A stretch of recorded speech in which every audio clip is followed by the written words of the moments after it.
Beautiful people. Oya wanangu, kwa wale ambao wamechelewa kupata hii taarifa, hii habari. Bwana, ugomvi wa Manara na Alikiba umeanza mbali sana mjue. Bwana, kwanza hapa hivi nitakusikilizisha voice note ambayo imesambaa, ambayo inamuonyesha Haji Sande Manara akiwa anamzungumzia Alikiba in negative way. Hapa kwa nafanyisha ngoma ya utu na ngoma ya kwa masava ya Diamond. Lakini alipokuwa anaifananisha ni kwamba alikuwa anamponda Alikiba uwezo wake. Bwana, issue nzima liko kama hivi.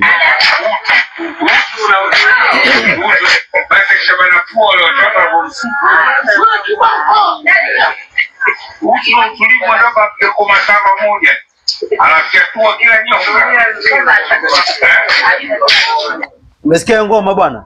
Anakuambia eti utu na utulivu, utu na utulivu.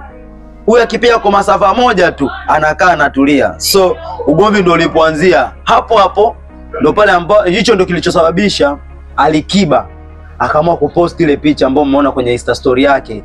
Nadhani hiyo picha na kupostia hapo chini utaiona hiyo picha aliyoposti Alikiba. Kwa sababu tunajua kabisa kwenye ile picha tumeona Pulizo, tumeona Twiga na tunajua kabisa Twiga alikopo ni nani. Twiga si alikopo Zailisa bwana. Sasa hilo Pulizo nyewe wahenga ndo mnajua liko linamaanisha nini. Na hapo alipachikia nyimbo moja hivi ya Mwana FA. Tuseme sio Mwana FA, ni mheshimiwa aliipandisha hapo hiyo nyimbo pia. Bwana, ili jambo naleta kwenu nyewe wa Tanzania bwana, hebu mnisaidie kuchambua hilo Pulizo liko linamaanisha nini?